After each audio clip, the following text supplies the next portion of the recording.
At 9:17 a.m. on a Tuesday, a man walked into the only bank on the only street in Marlow Ridge wearing a ski mask, and the teller called him by his first name. Marlow Ridge isn't the kind of place that hides. Not because people here are saints, because there simply isn't anywhere to disappear. In towns like this, privacy is something you borrow. And everyone keeps receipts. That's the first problem with committing a robbery in a one-street town. You don't get to be anonymous. You don't even get to be mysterious. You get to be recognized. Sheriff Nolan wears a tan uniform. His eyes are tired in the way of someone who has had the same job for too long and still hasn't seen anything new. He drinks coffee like it's a duty. I wasn't even on a call. I was just getting coffee. You know, the diner makes it the way I like. I came in, saw the mask, and I remember thinking, is this a prank? The bank has one lobby camera. It looks down from the corner like a disappointed parent. In the footage, you can see it happen, this tiny moment where a crime tries to become a story, and the town refuses to let it. Earl shifts his weight. The mask makes him brave for half a second. Except there's no bag. Across the street, life continued, because people didn't yet know they were watching a robbery. They just knew they were watching Earl. Beth is brisk and organized. Even sitting still, she looks like she's keeping track of time. The town has a rhythm. Post office at 9. Bank at 10.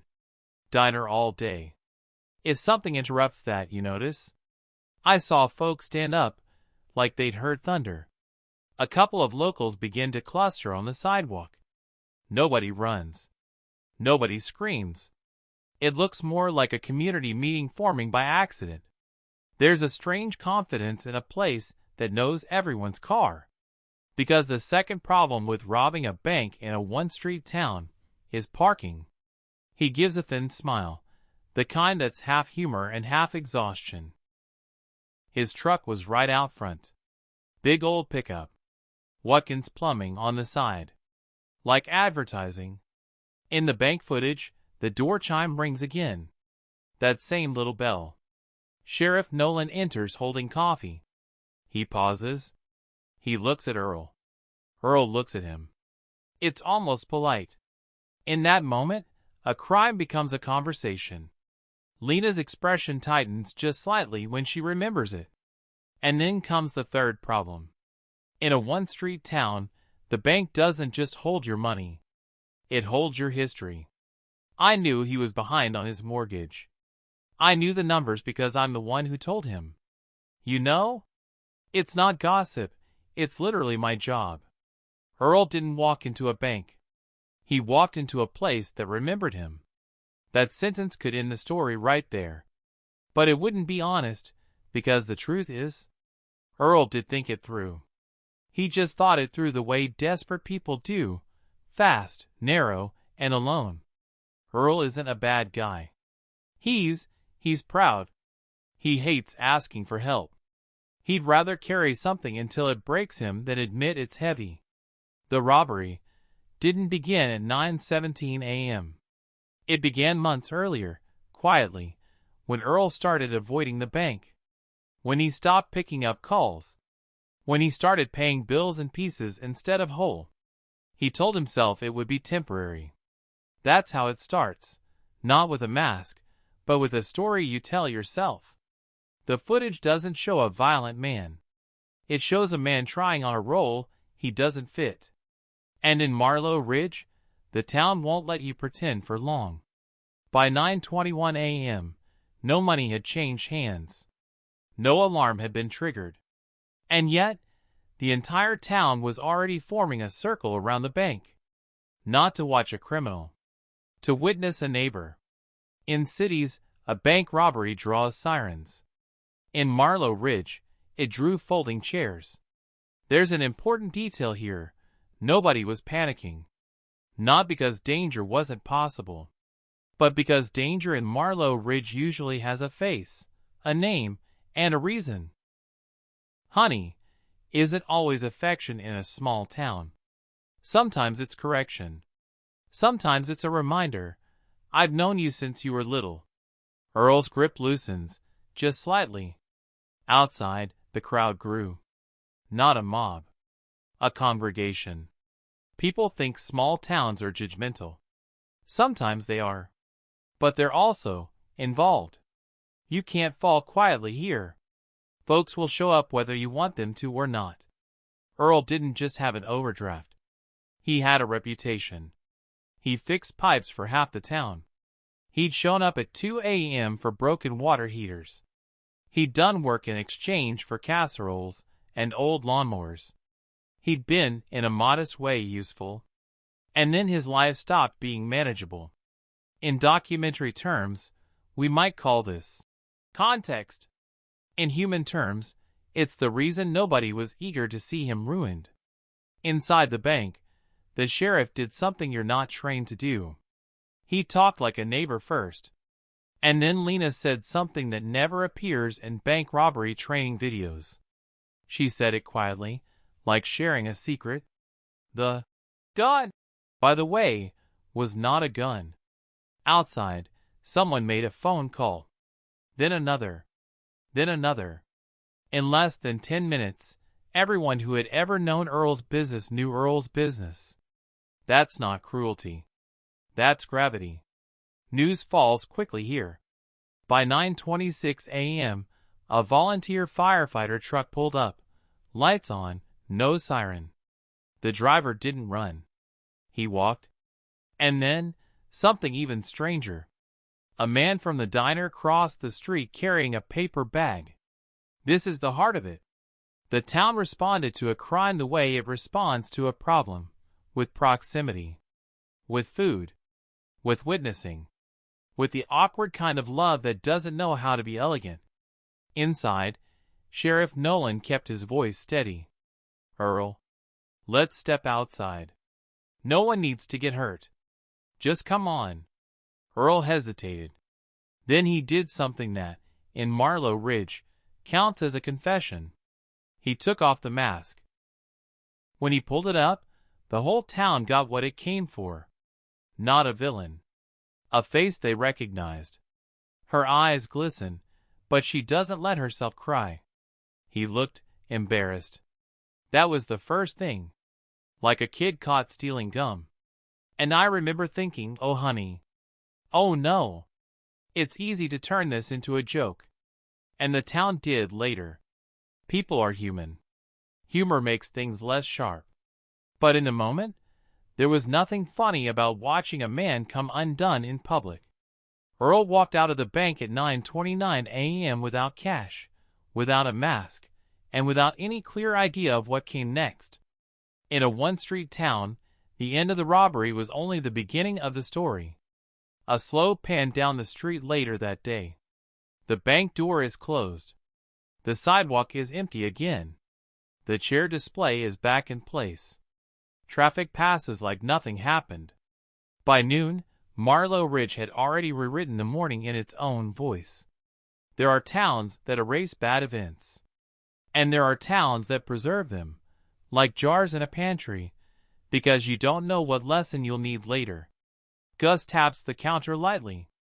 People were saying all kinds of stuff by lunch. That he had a real gun. That he had a duffel. That he almost got away. It's like the truth wasn't exciting enough. But the real truth? The real truth was sadder than exciting. The facts are simple. No shots fired. No cash taken. No hostages. No high-speed chase. No heroic tackle. Just a man, a mask, and a moment where he couldn't hold his life together anymore. I did arrest him. I had to. That's the job. People here, small town, and think we do handshakes instead of law. That's not it. But how you arrest someone matters too. I didn't slam him into the hood. I walked with him. Because he wasn't running. He was relieved. Relief is not the emotion people expect from a suspect. But it's common, especially when the crime isn't about thrill. It's about surrender. After the arrest, paperwork begins. charges are filed. Court dates appear on calendars.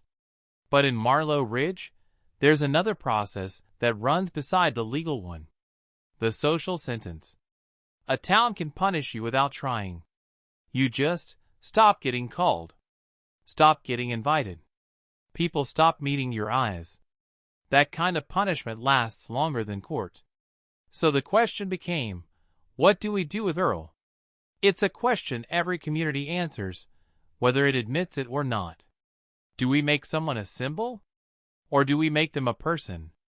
Jenna exhales, looking like she's held her breath for months. The worst part wasn't the arrest. It was imagining him being done. Like he'd be branded. Like my nephew would be. The bank robber's kid. Because in a small town, you don't just carry your mistakes. Your family carries them. Earl spent a night in the county jail.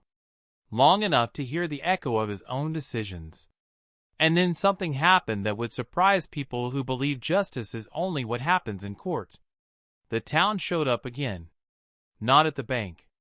At his sister's house. At the pastor's office. At the diner. In the form of quiet conversations that begin with, "So what's Earl going to do?" Lena leans forward. Her voice is firm now. People don't realize banks aren't just vaults. They're trust machines. If we'd let that slide, if we just said, "Oh, Earl, honey," and handed him money and waved him off, what does that do? It tells everyone rules are optional if you're desperate enough. And that doesn't help anyone. Compassion without boundaries isn't kindness. It's chaos.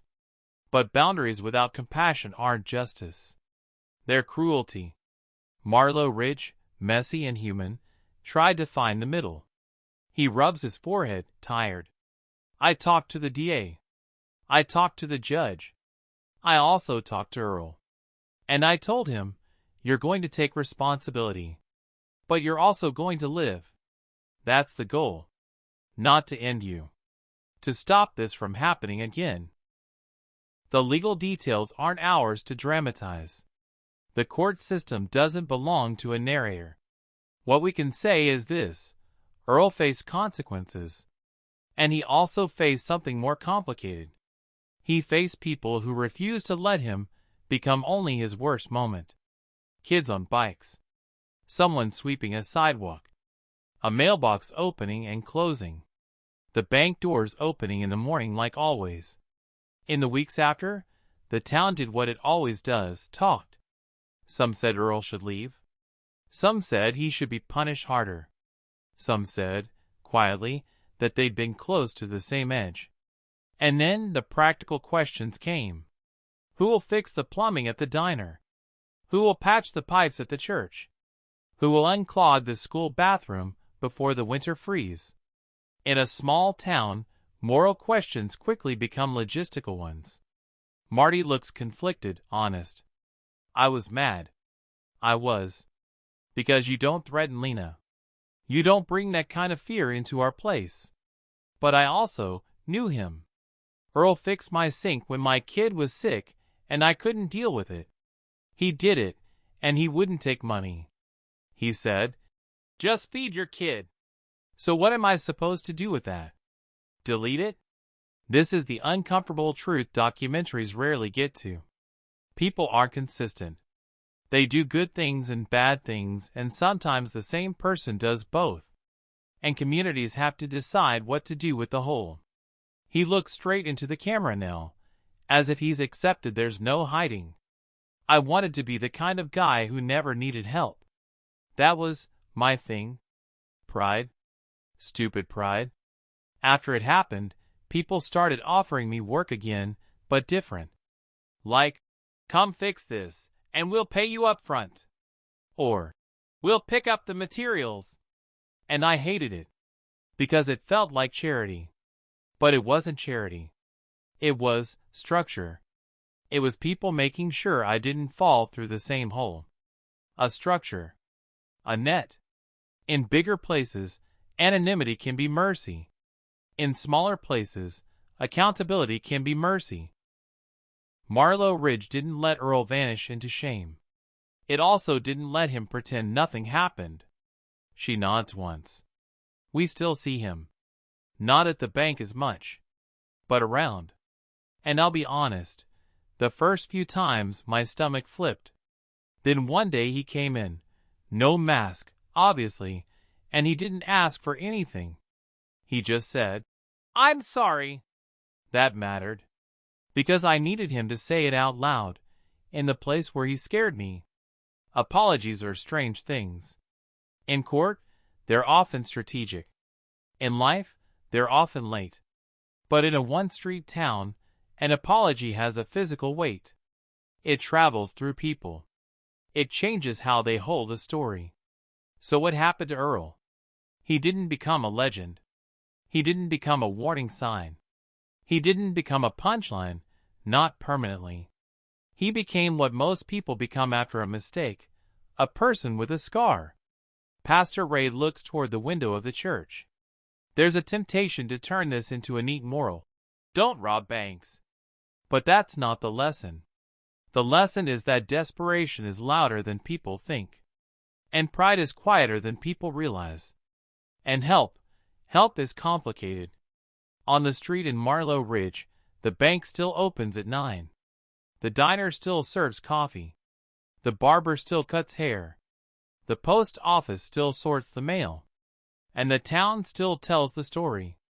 But not as the day a criminal struck. They tell it as the day Earl broke. And then, if they're being honest, the day we all saw how close things can get. In a one-street town, you can't hide from what you've done. But sometimes, you also can't hide from people who remember who you were before you did it. And that can be its own kind of justice.